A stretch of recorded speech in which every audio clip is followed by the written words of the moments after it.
Bonjour, Dorothée Chauveau. Un autre texte, celui-là que j'ai écrit en décembre 2001. Ça s'appelle Le jour des ensileurs.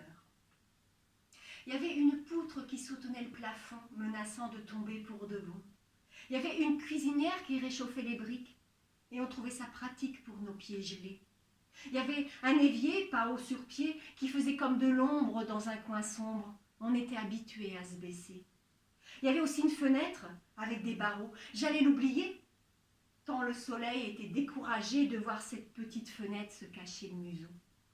Et puis, il y avait une petite fille, grande pour son âge, qui d'habitude ne remuait pas trop, tellement moins bruyante que le vieux frigo, sauf les jours d'ensilage. Car le jour des ensileurs, c'est spécial, c'est génial. Les voisins du coin sont là, il y a de la joie. La petite frétille, elle se démène pour ne pas rater son jour de veine, et ces hommes bruyants et baraqués qui allaient rester soupés après le labeur, qui bouffaient la vie et l'avalaient à grands coups de cidre et de vin cuit, en éclatant de rire bien fort comme pour exorciser la mort. Des hommes costauds qui abattaient le boulot en faisant croire que c'était rigolo.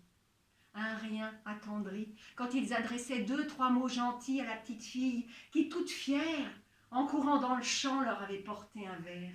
Et c'était déjà beau. Ça valait la peine de se lever tôt et d'attendre le prochain jour des ensileurs pour ce tout petit instant de bonheur. Merci.